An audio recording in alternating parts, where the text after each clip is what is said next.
Breaking the Cycle, the Nuclear Age, and the End of Zero-Sum Geopolitics. Introduction. In the history of human civilization, periods of conflict and cooperation have followed a recurring pattern. From ancient kings like David and Solomon to modern geopolitical shifts, societies have moved between zero-sum struggles for dominance and positive-sum efforts toward mutual benefit. However, in the nuclear age, this cycle has reached its limit. The stakes have changed, and a return to zero-sum thinking could lead not just to temporary destruction, but to the end of civilization itself. The historical pattern of conflict and cooperation. Throughout history, nations have cycled between periods of intense conflict and subsequent peace. Leaders like King David rose in eras of hostility, using military force to secure peace for their successors. This shift allowed figures like Solomon to promote diplomacy, trade, and cooperation. Similarly, in the Roman Empire, Augustus Caesar transitioned the Republic's constant warfare into the Pax Romana, a period of sustained peace and prosperity. These cycles reflect the dynamic between zero-sum and positive-sum thinking.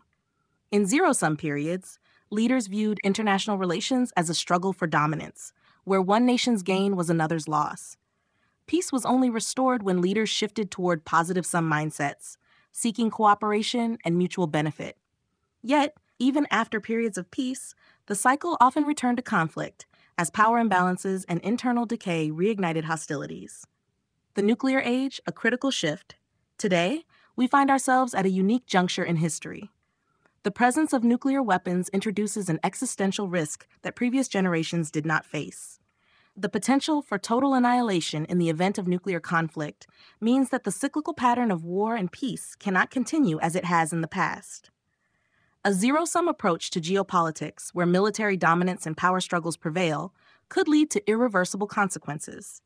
Unlike past eras, where conflicts ended with treaties or the rebuilding of nations, a nuclear war could result in the extinction of humanity.